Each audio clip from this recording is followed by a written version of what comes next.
லூக்கா அதிகாரம் 22. பஸ்கா எனப்பட்ட புளிப்பில்லாத அப்ப பண்டிகை சமீபமாயிற்று. அப்பொழுது பிரதான ஆசாரியரும் வேத பாரகரும் அவரை கொலை செய்யும்படி யோசித்து ஜனங்களுக்கு பயப்பட்டபடியினால் எவ்விதமாய் அப்படி செய்யலாம் என்று வகை தேடினார்கள். அப்பொழுது 12 ஒருவனாகிய ஸ்காரியோத் என்னும் மறுபேர் கொண்ட யூதாசுக்குள் சாத்தான் புகுந்தான். அவன் பிரதான ஆசாரியர்களிடத்திலும் சேனை தலைவர்களிடத்திலும் போய் அவரை காட்டிக் கொடுக்கும் வகையை குறித்து அவர்களோட ஆலோசனை பண்ணினான். அவர்கள் சந்தோஷப்பட்டு அவனுக்கு பணம் கொடுக்க உடன்பட்டார்கள். அதற்கு அவன் சம்மதித்து ஜனக்கூட்டமில்லாத வேளையில் அவரை அவர்களுக்கு காட்டிக் கொடுக்கும்படி சமயம் தேடினான். பஸ்காவை பலியிட வேண்டிய புளிப்பில்லாத அப்ப பண்டிகை நாள் வந்தது. அப்பொழுது அவர் பேதுருவையும் யோவானையும் அழைத்து, நாம் பஸ்காவை புசிக்கும்படிக்கு நீங்கள் போய் அதை நமக்கு ஆயத்தம் பண்ணுங்கள் என்றார். அதற்கு அவர்கள், நாங்கள் அதை எங்கே ஆயத்தம் பண்ணும்படி சித்தமாயிருக்கிறீர் என்று கேட்டார்கள். அதற்கு அவர், நீங்கள் நகரத்தில் பிரவேசிக்கும் போது தண்ணீர் குடம் சுமந்து வருகிற ஒரு மனுஷன் உங்களுக்கு எதிர்ப்படுவான். நீங்கள் அவனுக்கு பின் சென்று அவன் போகும் வீட்டிற்குள் நீங்களும் போய் அந்த வீட்டெஜமானை நோக்கி, நான் என் சீஷரோடு கூட பஸ்காவை புசிக்கிறதற்கு தகுதியான இடம் எங்கே என்று போதகர் உம்மிடத்தில் கேட்க சொன்னார் என்று சொல்லுங்கள். அவன் கம்பளம் முதலானவைகள் விரித்திருக்கிற மேல் வீட்டிலுள்ள ஒரு பெரிய அறையை உங்களுக்கு காண்பிப்பான். அங்கே ஆயத்தம் பண்ணுங்கள் என்று சொல்லி அனுப்பினார். அவர்கள் போய் தங்களிடத்தில் அவர் சொன்னபடியே கண்டு பஸ்காவை ஆயத்தம் பண்ணினார்கள். வேளை வந்தபோது அவரும் அவருடனே கூட 12 அப்போஸ்தலரும் பந்தியிருந்தார்கள். அப்பொழுது அவர் அவர்களை நோக்கி, நான் பாடுபடுகிறதற்கு முன்னே உங்களுடனே கூட இந்த பஸ்காவை புசிக்க மிகவும் ஆசையாயிருந்தேன். தேவனுடைய ராஜ்யத்திலே இது நிறைவேறும் அளவும் நான் இனி இதை புசிப்பதில்லை என்று உங்களுக்கு சொல்லுகிறேன் என்று சொல்லி அவர் பாத்திரத்தை எடுத்து ஸ்தோத்திரம் பண்ணி, நீங்கள் இதை வாங்கி உங்களுக்குள்ளே பங்கிட்டு கொள்ளுங்கள். தேவனுடைய ராஜ்யம் வருமளவும் நான் திராட்சை பழ ரசத்தை பானம் பண்ணுவதில்லை என்று உங்களுக்கு சொல்லுகிறேன் என்றார். பின்பு அவர் அப்பத்தை எடுத்து ஸ்தோத்திரம் பண்ணி அதை பிட்டு அவர்களுக்கு கொடுத்து, இது உங்களுக்காக கொடுக்கப்படுகிற என்னுடைய சரீரமாயிருக்கிறது. என்னை நினைவு கூறும்படி இதை செய்யுங்கள் என்றார். போஜனம் பண்ணின பின்பு அவர் அந்தபடியே பாத்திரத்தையும் கொடுத்து, இந்த பாத்திரம் உங்களுக்காக சிந்தப்படுகிற என்னுடைய இரத்தத்தினால் ஆகிய புதிய உடன்படிக்கையாயிருக்கிறது என்றார். பின்பு, இதோ என்னை காட்டிக் கொடுக்கிறவனுடைய கை என்னுடனே கூட பந்தியில் இருக்கிறது. தீர்மானிக்கப்பட்டபடியே மனுஷகுமாரன் போகிறார். ஆனாலும் அவரை காட்டிக் கொடுக்கிற மனுஷனுக்கு ஐயோ என்றார். அப்பொழுது அவர்கள் நம்மில் யார் அப்படி செய்வான் என்று தங்களுக்குள்ளே விசாரிக்க தொடங்கினார்கள். அன்றியும் தங்களில் எவன் பெரியவனாயிருப்பான் என்று அவர்களுக்குள்ளே வாக்குவாதம் உண்டாயிற்று. அவர் அவர்களை நோக்கி, புறஜாதியாரின் ராஜாக்கள் அவர்களை ஆளுகிறார்கள். அவர்கள் மேல் அதிகாரம் செலுத்துகிறவர்களும் உபகாரிகள் எனப்படுகிறார்கள். உங்களுக்குள்ளே அப்படி இருக்கக்கூடாது. உங்களில் பெரியவன் சிறியவனை போலவும் தலைவன் பணிவிடைக்காரனை போலவும் இருக்க கடவன். பந்தி இருக்கிறவனோ பணிவிடை செய்கிறவனோ எவன் பெரியவன்? பந்தி இருக்கிறவன் அல்லவா? அப்படி இருந்தும் நான் உங்கள் நடுவிலே பணிவிடைக்காரனை போல் இருக்கிறேன். மேலும் எனக்கு நேரிட்ட சோதனைகளில் என்னோடே கூட நிலைத்திருந்தவர்கள் நீங்களே. ஆகையால் என் பிதா எனக்கு ஒரு ராஜ்யத்தை ஏற்படுத்தினது போல நானும் உங்களுக்கு ஏற்படுத்துகிறேன். நீங்கள் என் ராஜ்யத்திலே என் பந்தியில் போஜனபானம் பண்ணி இஸ்ரவேலின் 12 கோத்திரங்களையும் நியாயம் தீர்க்கிறவர்களாய் சிங்காசனத்தின் மேல் உட்காருவீர்கள் என்றார்.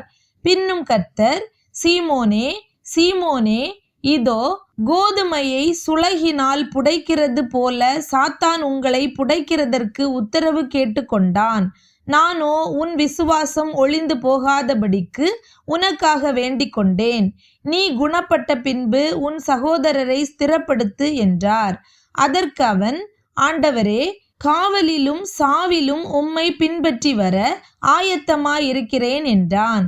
அவர் அவனை நோக்கி, பேதுருவே, இன்றைக்கு சேவல் கூவுகிறதற்கு முன்னே நீ என்னை அறிந்திருக்கிறதை 3 தரம் மறுதலிப்பாய் என்று உனக்கு சொல்லுகிறேன் என்றார். பின்னும் அவர் அவர்களை நோக்கி, நான் உங்களை பணப்பையும் சாமான் பையும் பாதரட்சைகளும் இல்லாமல் அனுப்பினபோது ஏதாகிலும் உங்களுக்கு குறைவாயிருந்ததா என்றார். அவர்கள், ஒன்றும் குறைவாயிருந்ததில்லை என்றார்கள். அதற்கு அவர், இப்பொழுதோ பணப்பையும் சாமான் பையும் உடையவன் அவைகளை எடுத்துக்கொள்ள கடவன். பட்டயம் இல்லாதவன் தன் வஸ்திரத்தை விற்று ஒன்றை கொள்ள கடவன். அக்கிரமக்காரரில் ஒருவனாக எண்ணப்பட்டார் என்று எழுதியிருக்கிற வாக்கியம் என்னிடத்தில் நிறைவேற வேண்டியதென்று உங்களுக்கு சொல்லுகிறேன். என்னை பற்றிய காரியங்கள் முடிவு பெறுங்காலம் வந்திருக்கிறது என்றார். அதற்கு அவர்கள், ஆண்டவரே, இதோ இங்கே 2 பட்டயம் இருக்கிறது என்றார்கள். அவர், போதும் என்றார். பின்பு அவர் புறப்பட்டு வழக்கத்தின்படியே ஒலிவமலைக்கு போனார். அவருடைய சீஷரும் அவரோடே கூட போனார்கள். அவ்விடத்தில் சேர்ந்த பொழுது அவர் அவர்களை நோக்கி, நீங்கள் சோதனைக்குட்படாதபடிக்கு ஜெபம் பண்ணுங்கள் என்று சொல்லி அவர்களை விட்டு கல்லறை தூரம் அப்புறம் போய் முழங்கால் படியிட்டு, பிதாவே, உமக்கு சித்தமானால் இந்த பாத்திரம் என்னை விட்டு நீங்கும்படி செய்யும். ஆயினும் என்னுடைய சித்தத்தின்படி அல்ல, உம்முடைய சித்தத்தின்படியே ஆக கடவது என்று ஜெபம் பண்ணினார்.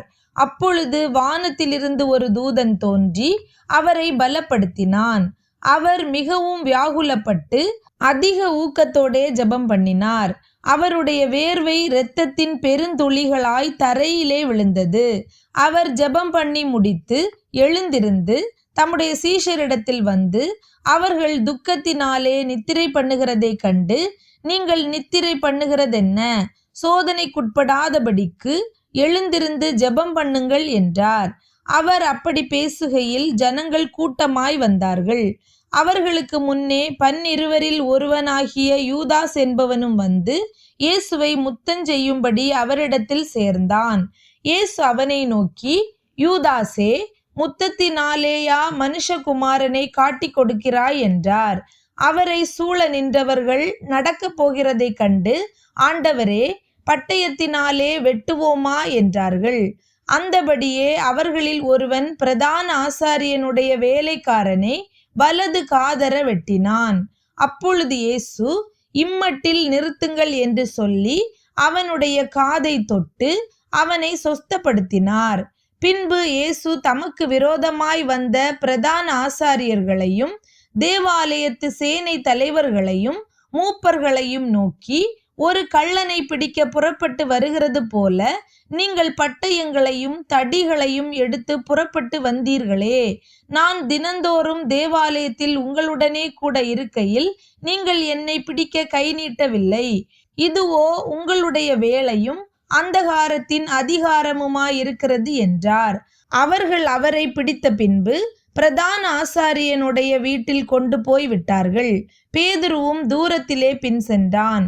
அவர்கள் முற்றத்தின் நடுவிலே நெருப்பை மூட்டி அதை சுற்றி உட்கார்ந்தபோது பேதுருவும் அவர்கள் நடுவிலே உட்கார்ந்தான். அப்பொழுது ஒரு வேலைக்காரி அவனை நெருப்பண்டையிலே உட்கார்ந்திருக்க கண்டு அவனை உற்று பார்த்து, இவனும் அவனோடிருந்தான் என்றாள். அதற்கு அவன், ஸ்திரீயே, அவனை அறியேன் என்று மறுதலித்தான். சற்று நேரத்துக்கு பின்பு வேறொருவன் அவனை கண்டு, நீயும் அவர்களில் ஒருவன் என்றான். அதற்கு பேதுரு, மனுஷனே, நான் அல்ல என்றான்.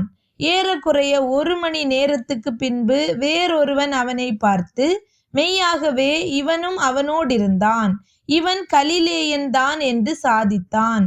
அதற்கு பேதுரு, மனுஷனே, நீ சொல்லுகிறதை அறியேன் என்றான். அவன் இப்படி சொன்னவுடனே சேவல் கூவிற்று. அப்பொழுது கர்த்தர் திரும்பி பேதுருவை நோக்கி பார்த்தார்.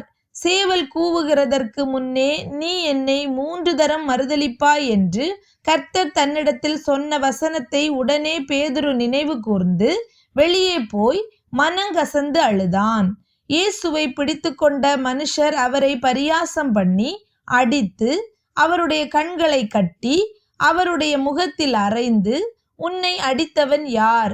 அதை ஞான திருஷ்டியினால் சொல் என்று அவரை கேட்டதுமன்றி மற்றும் அநேக தூஷண வார்த்தைகளையும் அவருக்கு விரோதமாக சொன்னார்கள்.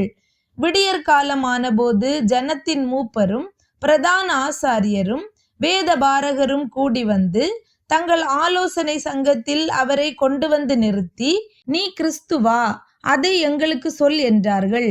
அதற்கு அவர், நான் உங்களுக்கு சொன்னாலும் நம்ப மாட்டீர்கள், நான் உங்களிடத்தில் வினாவினாலும் எனக்கு மாறுத்தரம் சொல்ல மாட்டீர்கள், என்னை விடுதலை பண்ணவும் மாட்டீர்கள்.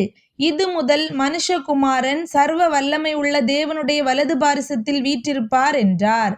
அதற்கு அவர்கள் எல்லாரும், அப்படியானால் நீ தேவனுடைய குமாரனா என்று கேட்டார்கள். அதற்கு அவர், நீங்கள் சொல்லுகிறபடியே நான் அவர்தான் என்றார். அப்பொழுது அவர்கள், இனி வேறு சாட்சி நமக்கு வேண்டுவதென்ன? நாமே இவனுடைய வாயினாலே கேட்டோமே என்றார்கள்.